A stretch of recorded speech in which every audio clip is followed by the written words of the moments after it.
The Lord be with you. And with your spirit. A reading from the Holy Gospel according to Luke. Glory to you, Lord. As Jesus continued his journey to Jerusalem, he traveled through Samaria and Galilee. As he was entering a village, 10 lepers met him. They stood at a distance from him and raised their voices, saying, "Jesus, Master, have pity on us." And when he saw them, he said, "Go show yourselves to the priests." As they were going, they were cleansed. And one of them, realizing he had been healed, returned, glorifying God in a loud voice. And he fell at the feet of Jesus and thanked him. He was a Samaritan. Jesus said in reply, 10 were cleansed, were they not? Where are the other 9? Has none but this foreigner returned to give thanks to God? Then he said to him, "Stand up and go. Your faith has saved you." The Gospel of the Lord.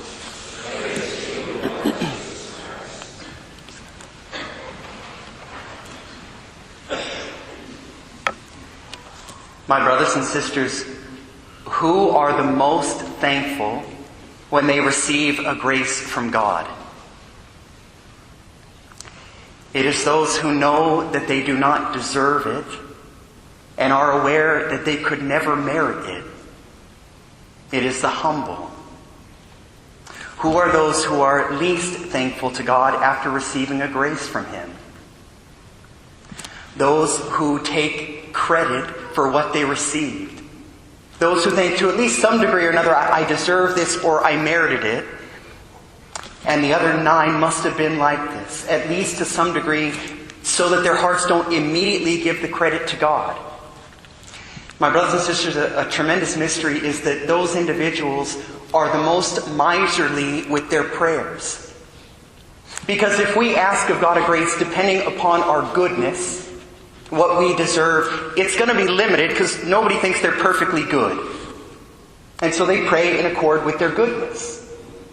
Or if we ask God, depending to the degree we think we merit something, again, everybody knows they can only merit so much, right? I only have so much strength or ability. What about those who, when they pray not dependent upon their own goodness, but upon the goodness of God? Or not on their own merits, but the merits of Jesus Christ?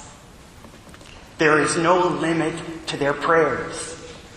That's why someone like St. Therese could say, "It is my littleness that gives me confidence. I am unhindered in what I ask of God, because I know that I am nothing."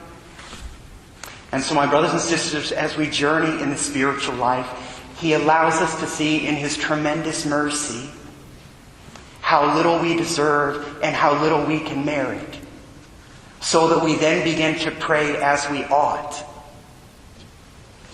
I close with this.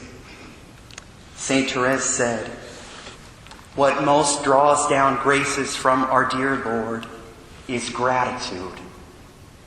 For if we thank Him for a gift, He is touched and hastens to give us 10 more.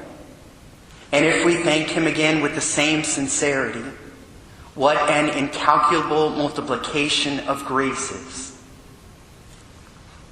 But only the humble do that.